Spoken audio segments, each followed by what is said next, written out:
আল্লাহ রাব্বুল আলামিন মায়ার নবীকে ঘোষণা দিয়া দিলেন, নবী আমার, আপনি চিন্তিত হবেন না, আপনাকে এমন একটা রাত্র দান করলাম, আপনার উম্মতের জন্য এমন একটা রাত্র দান করলাম, একটি মাত্র রাত্র ইবাদত করলে 1000 মাসেরও বেশি ইবাদতের সওয়াব হয়ে যায়। আল্লাহর গোলাম, রূহের খোরাক পৌঁছানোর জন্য এই মাসের মধ্যে আরো একটি সুযোগ হলো, এই মাসের মধ্যে এমন একটা রাত্র আছে, একটি মাত্র রাত্রে ইবাদত করতে পারলে 83 বছরেরও বেশি বিরতিহীন ইবাদতের সওয়াব হয়ে যায়। সুবহানাল্লাহ।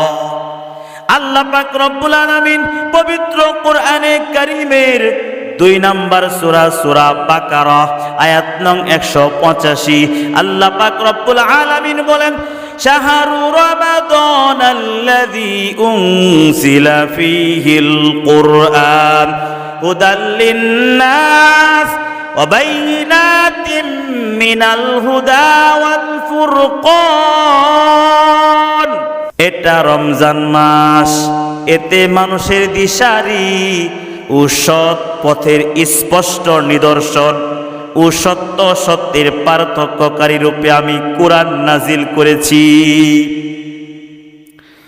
এই রমজানুল মুবারকে কোরআন নাজিল হওয়ার কারণে এই রমজান মাসের মধ্যে এত বরকত নিহিত হয়েছে।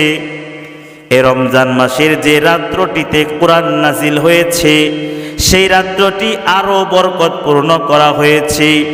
সেই রাত্রটির এত মর্যাদা, সেই রাত্রটির এত মূল্য, একটি মাত্র রাত্র ইবাদত করলে 83 বছরেরও বেশি বিরতিহীন ইবাদতের সওয়াব হয়ে যায়। সুবহানাল্লাহ। আখিরি নবীর আখিরি উম্মতের জন্য এই সুযোগ দেয়া হয়েছে, আগেরকার উম্মতের জন্য এই সুযোগ ছিল না। আগেকার উম্মতের আয়ু অনেক দীর্ঘ ছিল, মানুষ তখন কয়েকশো বছর এমনকি 1000 বছরও আয়ু লাভ করত। ফলে তারা দীর্ঘ সময় ধরে আল্লাহ তাআলার ইবাদত করে পরকালের জন্য অনেক সম্পদ অর্জন করে যেতে পারত। কিন্তু উম্মতে মুহাম্মদের আয়ু তো 60 থেকে 70 বছর। সাহাবায়ে কেরাম চিন্তিত হয়ে পড়লেন যে আমরা সাইয়্যিদুল মুরসালিন, ইমামুল মুজনুবিন, খাতামুন নবীন, শ্রেষ্ঠ নবীর শ্রেষ্ঠ উম্মত হওয়া সত্ত্বেও ইবাদতের ক্ষেত্রে অনেকটাই পিছিয়ে থাকবো। আগেরকার উম্মতের সমান ইবাদত করা সম্ভব নয়। এই অল্প আয়ুতে তাদের সমান ইবাদত করতে পারবো না। এই বিষয়টা নিয়ে মায়ার নবীও চিন্তিত হলেন। আল্লাহ রাব্বুল আলামিন মায়ার নবীকে ঘোষণা দিয়া দিলেন, নবী আমার, আপনি চিন্তিত হবেন না, আপনাকে এমন একটা রাত্র দান করলাম, আপনার উম্মতের জন্য এমন একটা রাত্র দান করলাম, একটি মাত্র রাত্র ইবাদত করলে 1000 মাসেরও বেশি ইবাদতের সওয়াব হয়ে যায়। সুবহানাল্লাহ।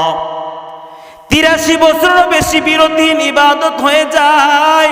ওরে উম্মতের দল, কারো জিন্দিগিতে, কারো 60 বছর জিন্দিগির মধ্যে যদি 40টা শবে কদর পেয়ে যায়, তাহলে সেই 3333 বছর আয়ু প্রাপ্ত ব্যক্তির ইবাদতের সমান সওয়াব নিয়ে যেতে পারবি। সুবহানাল্লাহ।